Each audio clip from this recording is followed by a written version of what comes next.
Boa noite a todos. Nós vamos iniciar o estudo da Mocidade Casa do Caminho nessa quarta-feira, 24/1. Hoje o estudo sendo gravado e vai ser divulgado no canal da Casa do Caminho.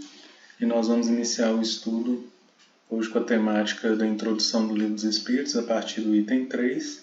Antes disso, vou fazer a nossa prece inicial.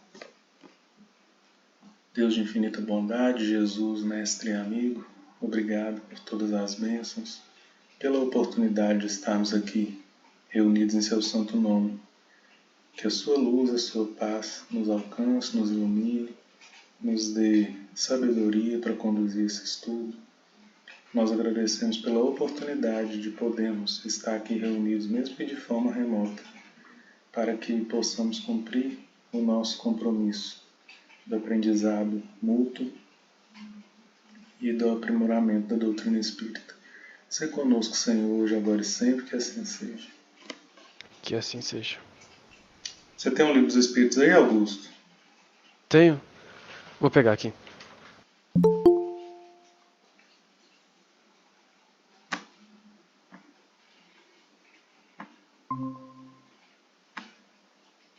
Micael, Boa noite.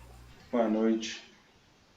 A nossa conversa me fez lembrar que poderia fazer o estudo pelo Meet. Pois é, Que bom que você vai participar com a gente aí. claro, com certeza. Vou projetar aqui, hoje nós estamos estudando o item 3 da introdução do Livro dos Espíritos, beleza? Tranquilo, tô acompanhando aqui. Augusto já voltou aí com o livro?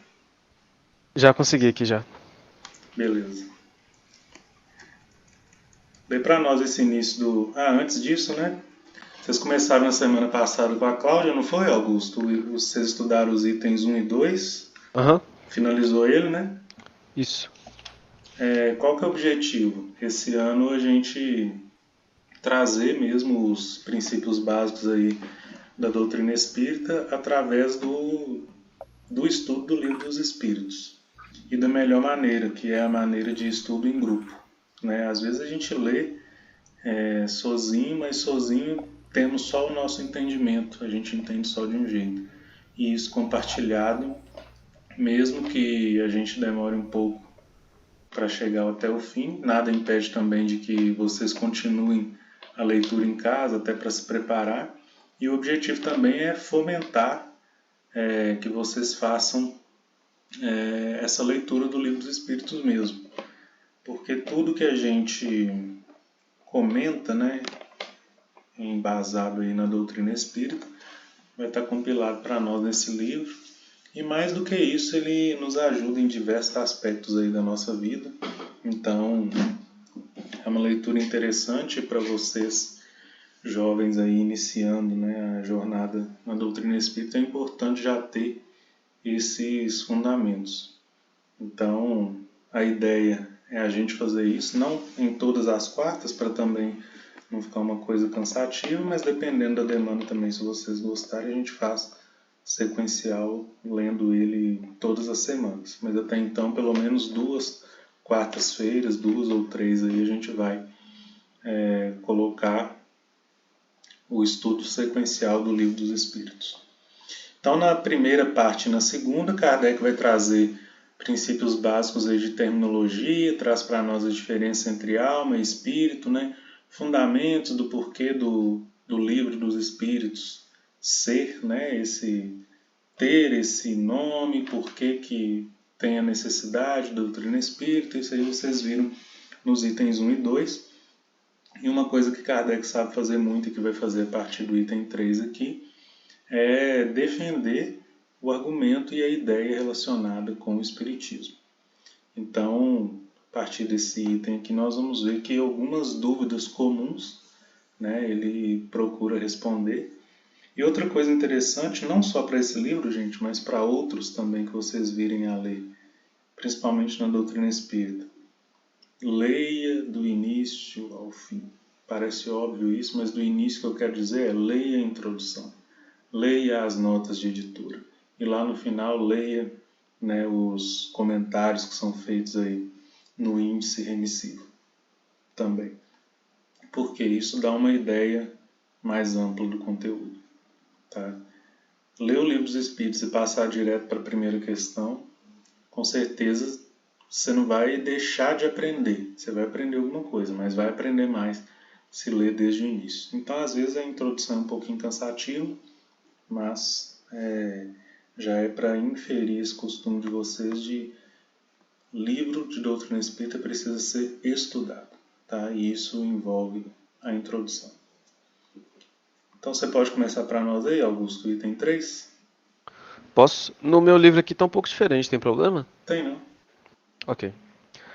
3. A doutrina espírita, como toda coisa nova, tem seus adeptos e seus contraditores.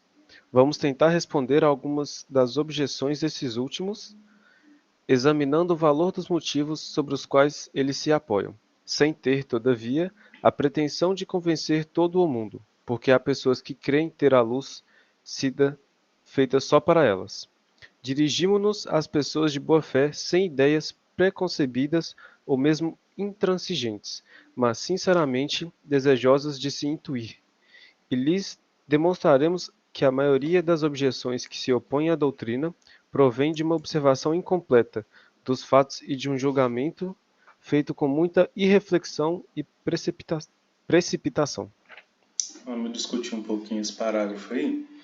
É importante essa colocação de Allan Kardec. Nós sabemos que a doutrina espírita ela surge, né, num momento, ela surge no local certo, que é Paris, né, que era a cidade ícone, né, do momento aí no mundo, por causa de diversas coisas que antecederam aí, Revolução Francesa, né, uma população com uma ideia nova, né, mais aberta para as coisas, para as novidades mesmo, vamos dizer assim.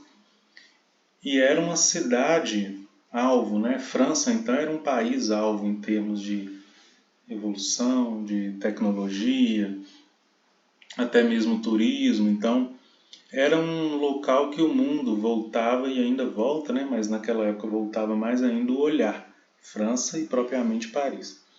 Então surge nesse local, vocês viram também na introdução aí, no item 1, falando sobre as primeiras comunicações, né, do lápis amarrado aí no cesto, igual a gente viu no filme, né, de Allan Kardec. Nós temos isso também lá no Livro dos Médiuns, bem detalhado. Mas você imagina chegar num local, né, imaginemos isso hoje. A gente chega num local... Oi? Isso foi antes das Irmãs Fox ou depois? Foi mais ou menos na mesma época. Tem isso também, E acho que né? eles ficaram mais famosos, né? Da Irmã Sim, Fox, né? Foi sim. das mesas girantes e do toque-toque lá. Uhum. Foi mais ou menos na mesma época. As Irmãs Fox aqui na América, né, nos Estados Unidos. E depois, né, a gente vê lá no filme que elas conhecem elas chegam a ir até a França. Tem uma interação ali com Allan Kardec. Por causa de questões da família delas, não foi possível que elas contribuíssem diretamente ali com a doutrina espírita. Mas também uma coisa que nós vamos ver mais para frente, né, é que a doutrina espírita ela surge em vários locais ao mesmo tempo. Né? Ela foi compilada lá no... Allan Kardec foi esse espírito que teve a missão mesmo de compilar, de ser o codificador. Né? E aí, por que o codificador? Por causa do toque-toque aí, dos espíritos, né, que se comunicavam através das batidas. Então, de pegar aquilo ali e trazer para nós na forma de ensino. Essa foi a missão de Allan Kardec. Literalmente, entre aspas, a consulta dele foi no mundo inteiro, né? Mandava carta pro mundo inteiro, juntava todas as respostas e chegava numa conclusão, né? E tudo falava a mesma coisa. Isso, é o diferencial. Kardec aplica um método científico, né, para conseguir fortalecer a doutrina espírita, né, para conseguir consolidar. Eu ia fazer o questionamento, né, imaginemos hoje, né, se a gente chega em algum local e vê uma mesa girando, vê um cesto ali com lápis amarrado e coisas sendo escritas. Eu falo para vocês que eu ainda ficaria um pouco assustado, mesmo sabendo da possibilidade. Imaginemos então isso chegando como uma novidade, né? Que é o que Kardec coloca aqui. Ó. Como tudo que constitui novidade, a doutrina espírita conta com adeptos e contraditores. E falo para vocês, viu, gente, isso até hoje. Doutrina espírita aí com um pouco mais de 150 anos, né, da codificação, ainda é uma coisa nova, porque ela é ciência também, e 150 anos para ciência, sim, é bebezinho, né? Então muita coisa ainda... também não tinha muito recurso na época, né? Foi 1848, 1850. Começou...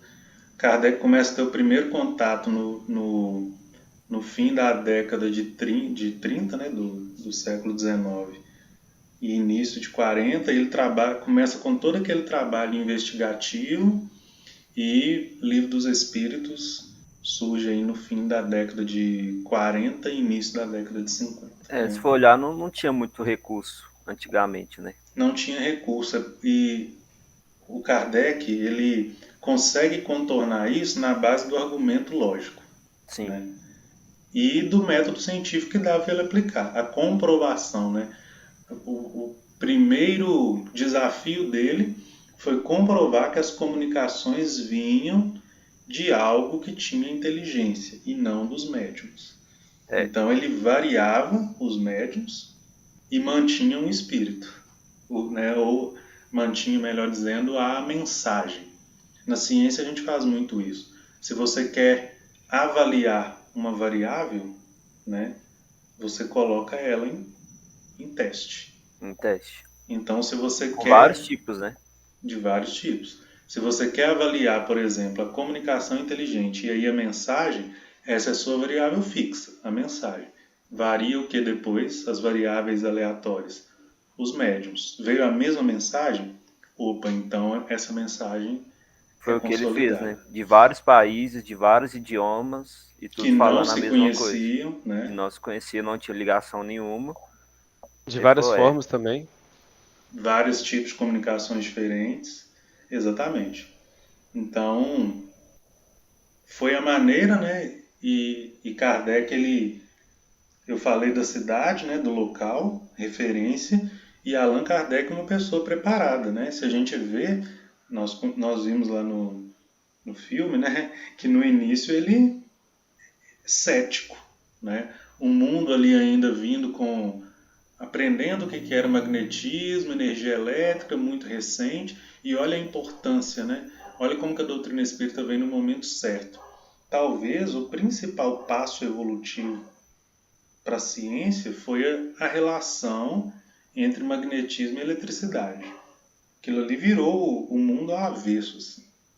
Várias coisas se tornaram possíveis através dessa relação. E a doutrina espírita vem mais ou menos na mesma época.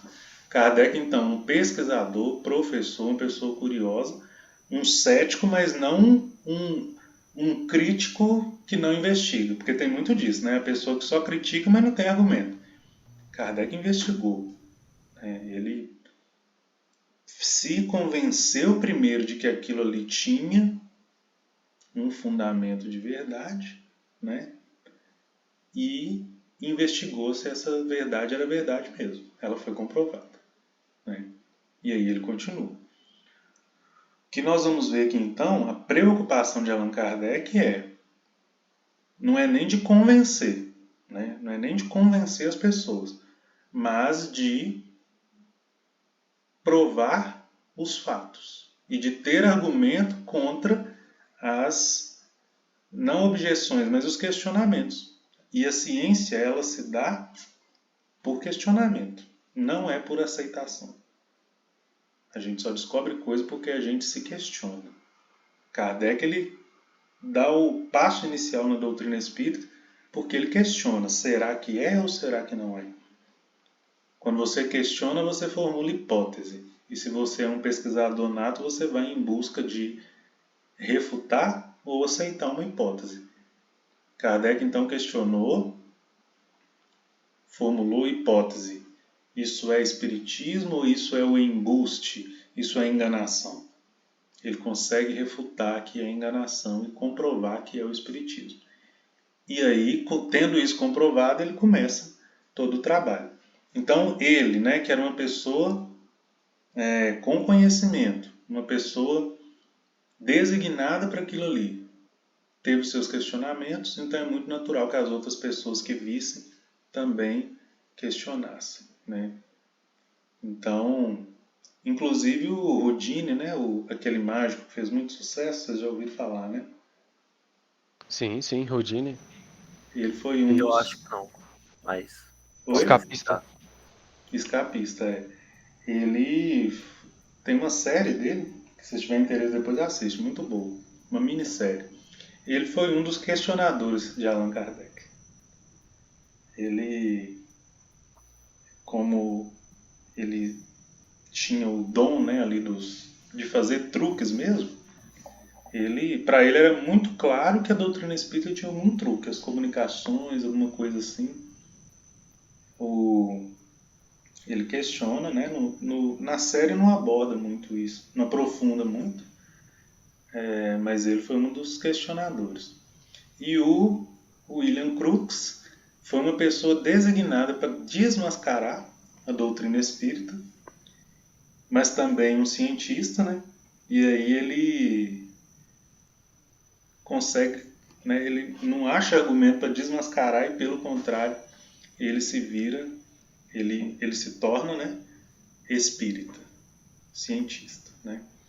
Então, o espiritismo surge aí nessa jornada, né? Principalmente no momento crucial para a evolução da ciência, e é muito natural na ciência que se procure responder a questionamentos. Então, Kardec não trata isso como um problema.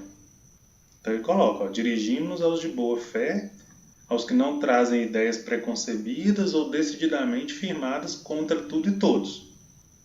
Mas para aqueles que desejam instruir-se, isso aqui é importantíssimo para nós. Se nós desejamos realmente, né, sinceramente, nos instruirmos, aprendermos, doutrina espírita ensina em todos os aspectos, né? Aproveitei essa partezinha para trazer essa mensagem, mas Kardec fala que a ideia é demonstrar mesmo, né, que a maior parte das objeções à doutrina espírita elas promanam de uma observação incompleta. Quer dizer, nós precisamos ver o todo. Se vocês quiserem complementar alguma coisa, se não, pode continuar a leitura. Não, é isso mesmo. Não. Lembraremos primeiro, em poucas palavras, a série progressiva dos fenômenos que deram nascimento a essa doutrina. O primeiro fato observado foi o de objetos diversos colocados em movimento. Designaram-se-no vulgarmente sob o nome de mesas girantes ou dança das mesas. Esse fenômeno, que parecia ter sido observado primeiro na América ou antes que se renovou nesse continente, porque a história prova que ele remonta à mais alta antiguidade, produziu-se acompanhado de circunstâncias estranhas, tais como ruídos insólitos, pancadas sem causa ostensiva conhecida. De lá, ele se propagou rapidamente pela Europa e outras partes do mundo. A princípio, levantaram muita incredulidade, mas a multiplicidade das experiências logo não mais permitiu que se duvidasse da realidade. Gente, olha que legal, né, essa introdução, porque sempre que a gente fala de mesas girantes, a gente remete ao início da doutrina espírita. Mas aqui Allan Kardec trazendo para nós que isso vem de muito tempo. Talvez não foi devidamente registrado. Mas o que ele está querendo dizer? Mediunidade é uma coisa natural, que existe desde o início das coisas. Existe desde o início. Antes, né, talvez a gente pode explicar o porquê que isso não causava espanto. Se a gente pega aí na época medieval ou antes mesmo, né, os curandeiros, feiticeiros, os magos, né, todos esses personagens existiram, pajés, né, em algumas tribos, os druidas, né? O próprio Allan Kardec, a reencarnação anterior dele foi como um druida. Todos esses dotados de mediunidade e fazendo coisas que eram simplesmente denominadas diferente. Talvez era tido como um poder daquelas pessoas, ou era os próprios deuses manifestando em favor daquelas pessoas. Nos livros dos profetas, né, na Bíblia, a gente tem muito isso. Fenômenos mediúnicos em que eles invocavam o nome de Deus, coisas aconteciam. O próprio Moisés, né, no episódio lá que a vara se transforma numa serpente, mediunidade, algum tipo de E a gente está falando transfiguração. de coisa muito antes, né? Muito antes. Muito antes, né? Muito antes. Se a gente pega aí, por exemplo, essa passagem de Moisés, 3.300 anos antes de Allan Kardec, né? Se a gente pega magos aí famosos, que aí eu não vou lembrar o nome aqui, que eu tô lembrando só de personagem. Eu lembrei do Merlin, mas eu ia falar o nome dele, mas assim, eu lembro mais como um personagem histórico, assim, eu não sei como que foi de fato, né? Não tenho muito conhecimento sobre a realidade do que é descrito sobre ele ou não. Mas nós temos vários exemplos aí de coisas, né? E se a gente pega o nosso exemplo maior, que é Jesus Cristo, o médium de Deus, né? Todos os milagres de Jesus, mediunidade. Puro, né? Mediunidade pura mesmo. Mediunidade pura, evoluída. E falando, né, gente, de um ser que construiu o nosso planeta. Então, que manipulava ali com extrema facilidade e naturalidade qualquer tipo de fluido, né? Então, além disso, Kardec cita outras coisas aqui, né? Ruídos, pancadas, tudo isso, né? Tudo isso sem nenhuma causa ostensiva, né? Quer dizer, isso aí vindo de maneira aleatória, tida como sobrenatural, né? E por não ter explicação, gerar muita incredulidade. Mas, e aí, a doutrina espírita vem com essa característica, né? As coisas se repetindo. E então, quando essas coisas se repetem, aí passa de dúvida para uma possibilidade de realidade. E sendo comprovada, torna-se de fato uma realidade. Pode continuar aí para nós, Augusto.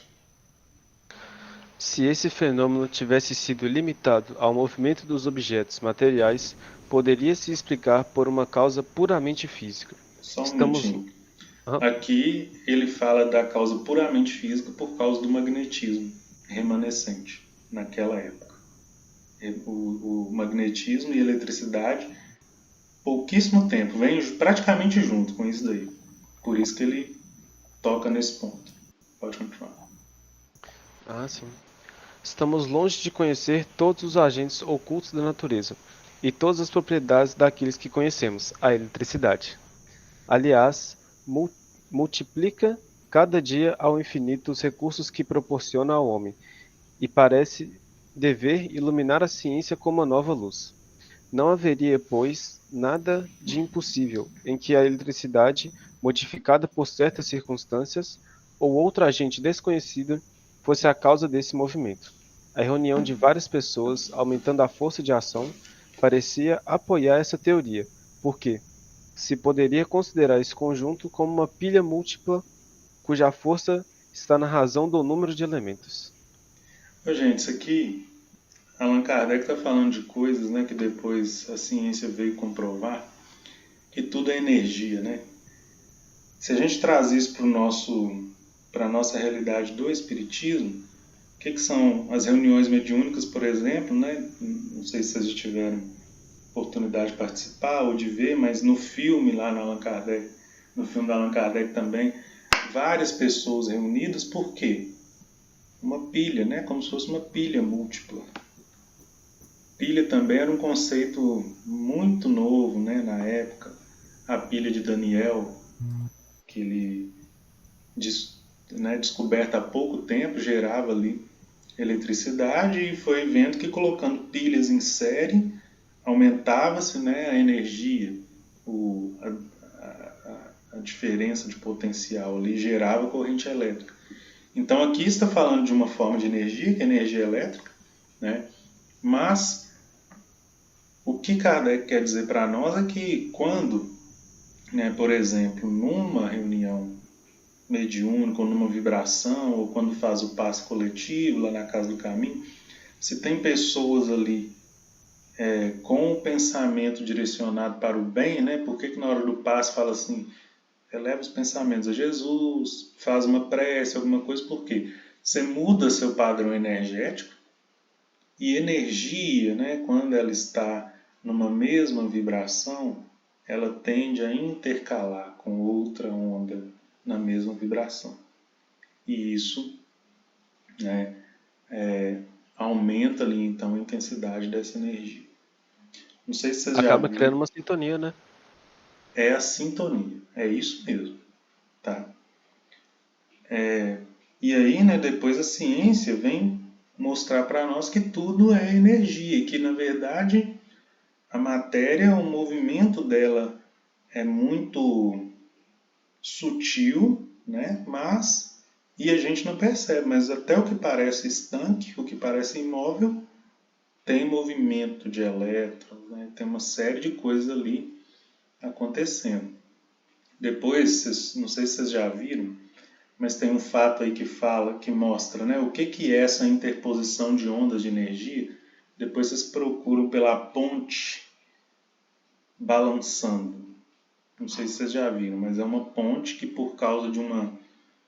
Eu não sei se foi que tipo de onda que teve lá, não sei se foi alguma coisa, não lembro se foi com vento. Eu sei que é uma ponte assim, armação de concreto, e ela começa a sacudir, porque tem esse efeito do movimento ali sobrepor a uma onda na mesma sintonia, né, que o Augusto chamou, na mesma frequência, e isso intensificar o movimento dessa coisa que estava até então parada, e essa ponte simplesmente sacudir. Se eu achar o vídeo, eu posso mandar lá para vocês depois. Mas aqui Kardec, então, olha só, ele já vem trazendo um caráter de ciência para o Espiritismo. Pode continuar aí, Augusto. O movimento circular não tinha nada de extraordinário. Está na natureza. Todos os astros se movem circularmente. Poderíamos, pois, ter em ponto pequeno um reflexo do movimento geral do universo, ou, melhor dizendo, uma causa até então desconhecida poderia produzir acidentalmente, com pequenos objetos e em dadas circunstâncias, uma corrente análoga a que arrasta os mundos. Vocês entenderam o que está escrito aí? Mais ou menos. Quando a gente fala de uma... Aqui na minha tradução está falando de uma curva elipsoide, né? Que é o formato de uma elipse.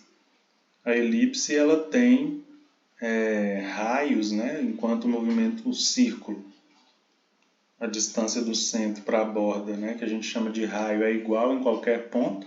A elipse não, ela é mais achatada, né? E esse movimento elipsoide é o que faz a órbita dos planetas, né? De certa forma que quando ela chega mais para a borda da elipse, para o meio da elipse, ela ganha energia, o planeta ganha energia, ele então tem um impulso quando vai afastando mais do centro energético, né, desse sistema solar. Ele vai perdendo energia, aí chega lá na ponta da elipse, ele é atraído de novo pela força gravitacional, chega perto, ganha energia, toma impulso, afasta. Então, esse movimento elíptico é o que dá, né, se fosse circular, não teria esse movimento de aceleração. Então seria uma velocidade constante e distante do centro energético em todo o movimento, e aí não teria essa aceleração que ganharia força. A tendência, então, né, na química tem isso. O que a gente chama de eletrosfera, que é onde tem o elétron, a órbita, então, ela é elíptica. Se ela fosse circular, o elétron ia girar em torno do núcleo e ia perder energia. Por quê? Todo objeto, quando ele mantém um movimento e não tem uma reposição de energia, a tendência dele é parar. Mas o movimento dos planetas e dos elétrons, né? André Luiz fala então do átomo ao arcanjo, né? Tudo a mesma lei, quer dizer, tanto nos planetas e na eletrosfera, essa órbita elíptica faz com que tenha esse movimento de aceleração e desaceleração, que aí faz o movimento constante, é ganhar e perder energia. O que Kardec está querendo dizer aqui? Olha, se existe essa forma de energia que movimenta os planetas, que movimenta... Aqui ele não fala dos elétrons, eu não sei ainda se o Bohr já tinha descoberto, acho que não, essa eletrosfera. É depois de Allan Kardec. Mas ele fala aqui dos planetas, né?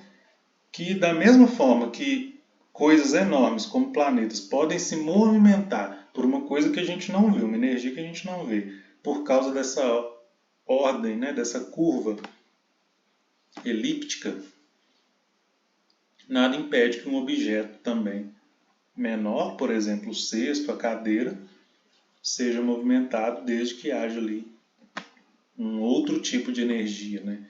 Que mesmo que não tenha sido descoberto, ainda é possível de ocorrer, porque já ocorre na natureza em algo de proporção bem maior.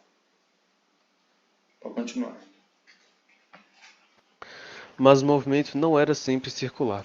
Frequentemente era brusco, desordenado, o objeto violentamente sacudido, tombado, levado numa direção qualquer e, contrariamente a todas as leis da estática, levantando da terra e mantido no espaço.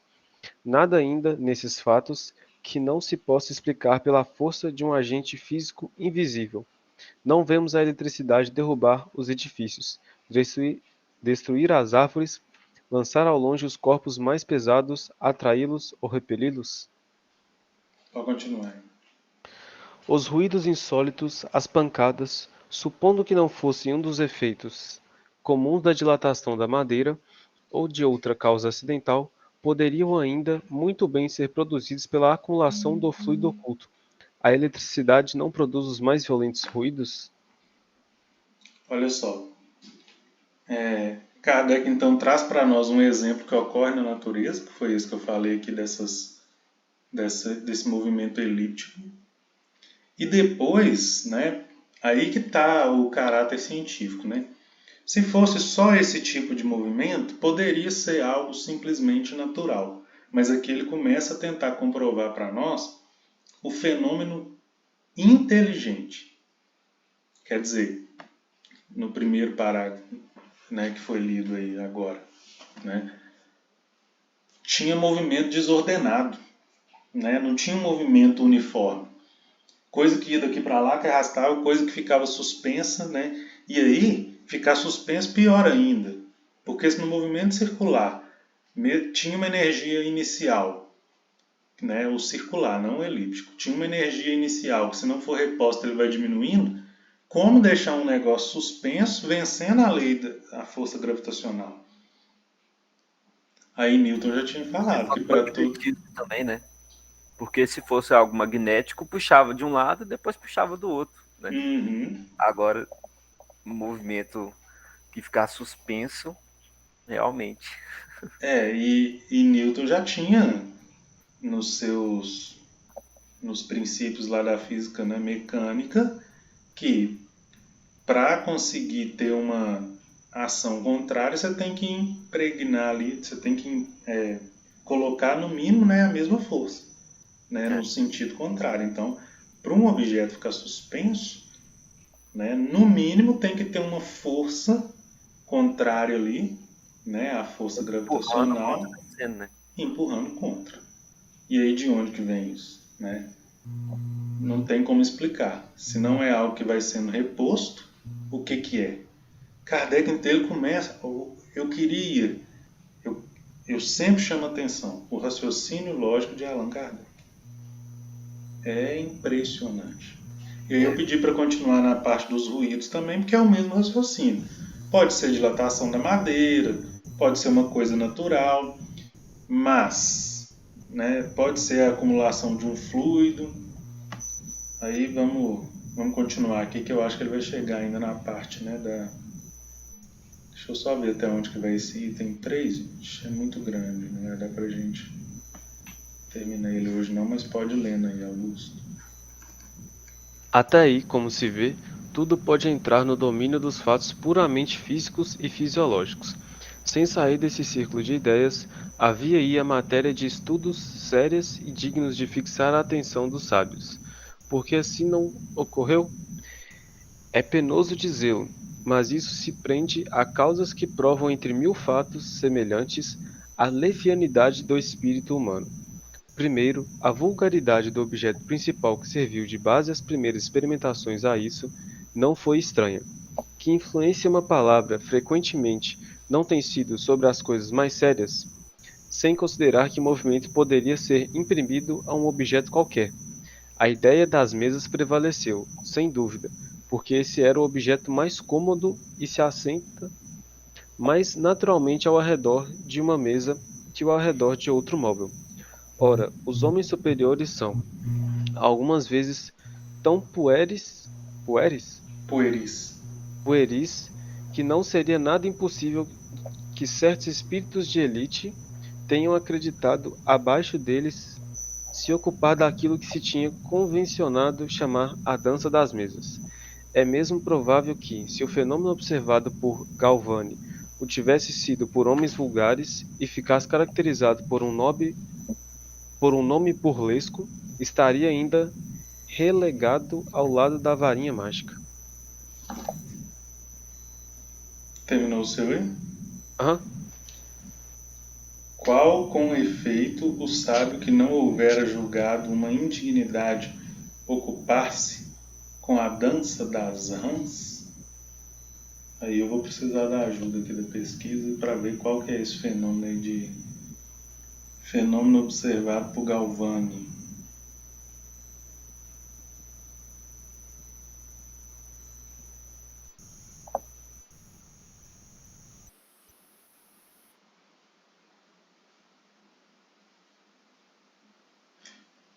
Criou o termo eletricidade animal para descrever a força que ativava os músculos de seus espécimes e considerou sua ativação como sendo gerada por um fluido elétrico que é transportado para os músculos pelos nervos. O fenômeno foi chamado de galvanismo, Luigi Galvani. Agora eu lembrei mais ou menos, ele fez essa experiência aí com as rãzinhas. Até hoje ainda tem experimentos, né? Agora está acabando esse negócio de experimento com animais, graças a Deus.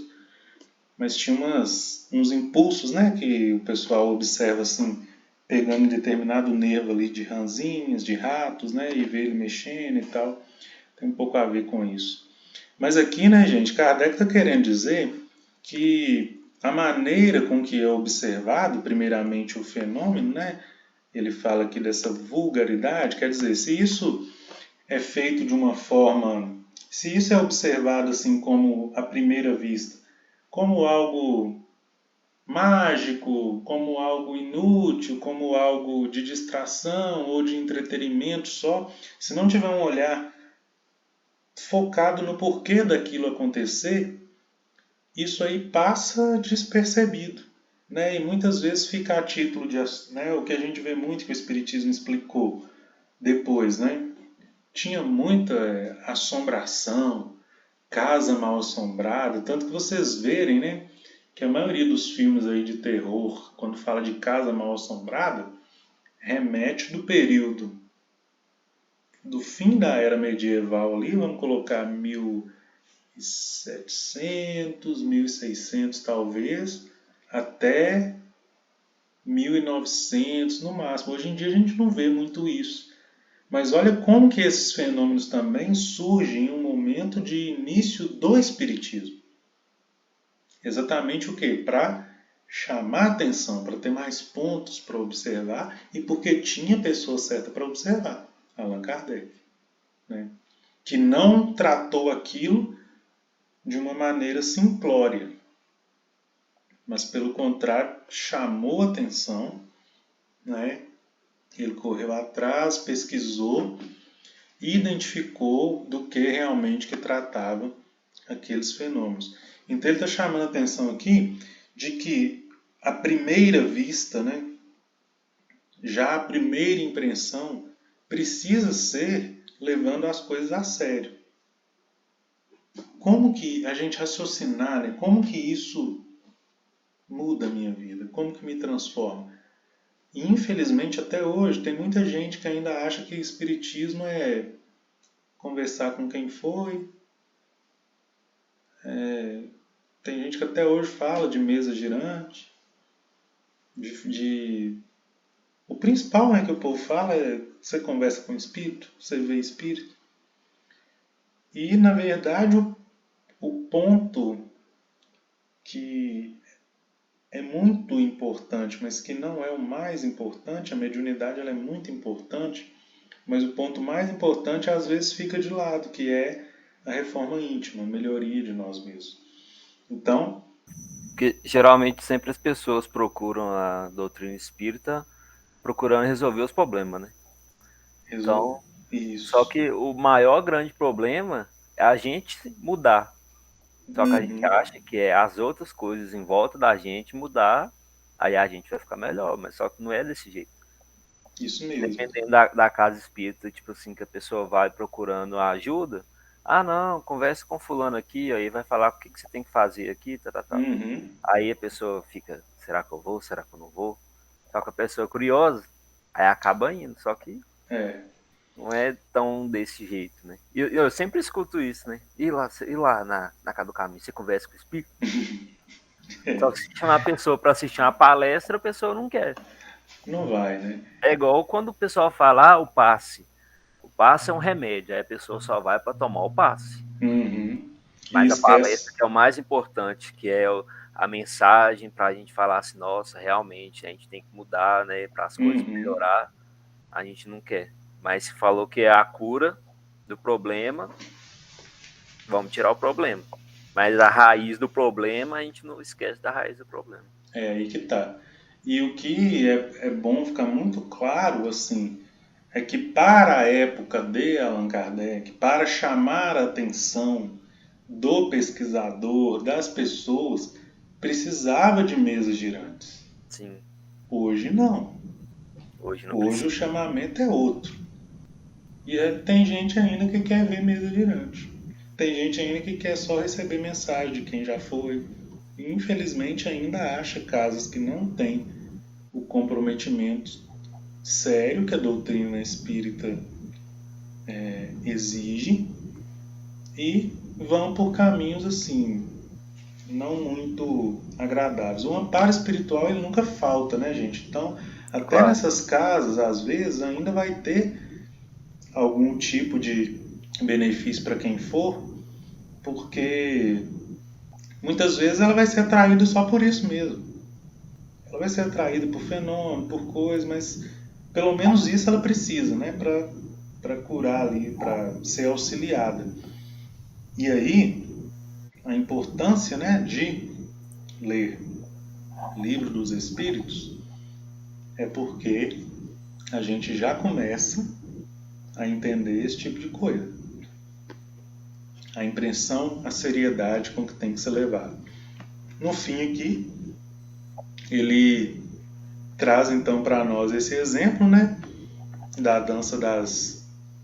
Fala da dança das mesas e depois, né, quer dizer, a dança das mesas ali, ou as mesas girantes, algo que a princípio era mágica ou era diversão só, tinha uma coisa muito séria por trás.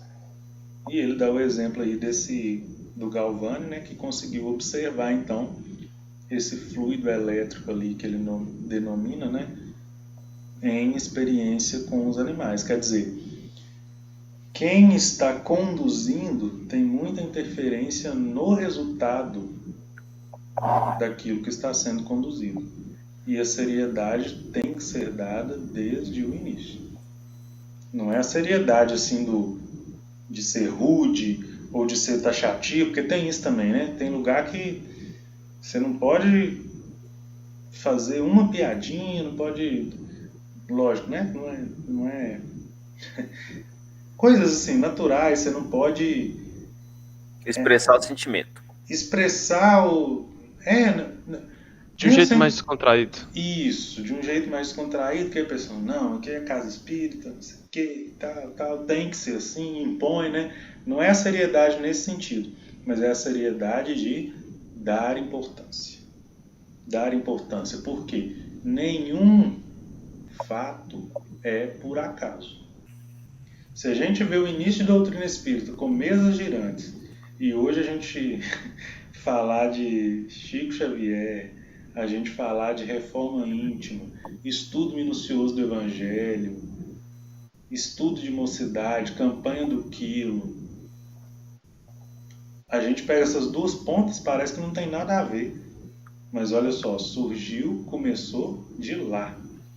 Então, mesas girantes não foi por acaso.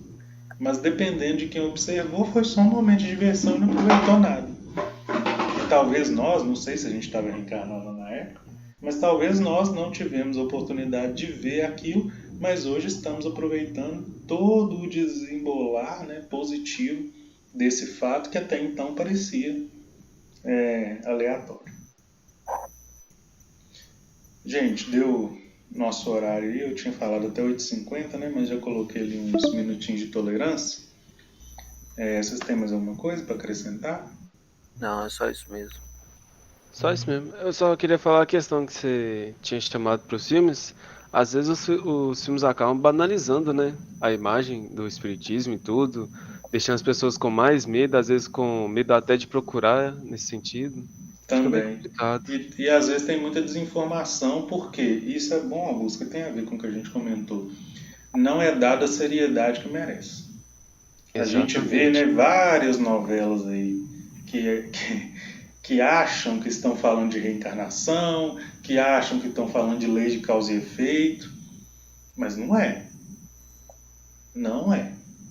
Né? Tem algumas aí que colocam ali, não é errado, né, a questão poética, a questão da arte, né, da ficção, isso existe. Mas tem que deixar bem claro que não pode é chamar aquilo de espiritismo.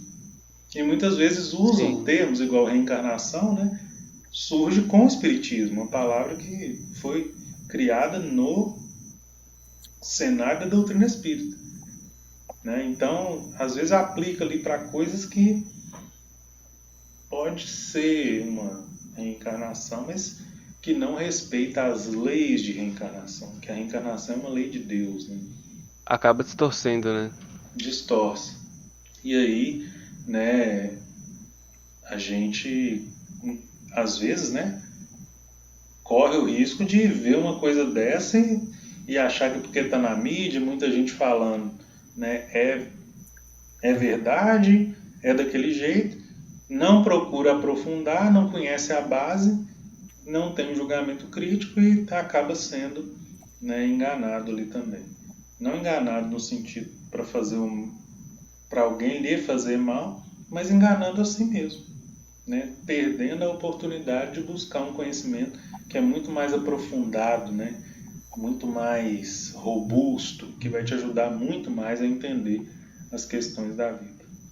O Livro dos Espíritos faz isso.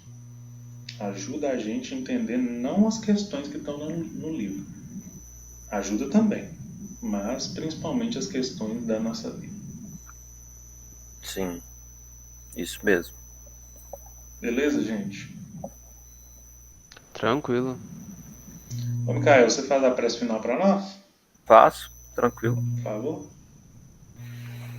Senhor Jesus, obrigado por mais esse encontro. Que nós possamos tirar todas as lições, que a gente possa aplicar no nosso dia a dia. E o Senhor possa abençoar e nos proteger hoje e sempre. Que assim seja. Assim seja. Valeu, gente. O estudo foi gravado, vou colocar lá no canal da Casa do Caminho, depois eu divulgo lá, se vocês quiserem ver né, alguma coisa de novo, e os meninos que não puderam ver também. Beleza? Positivo. Obrigado. Com Deus. Valeu, Thiago. Eu Um abraço. agradeço, com Deus. Um abraço. Ô, Mikael. Deus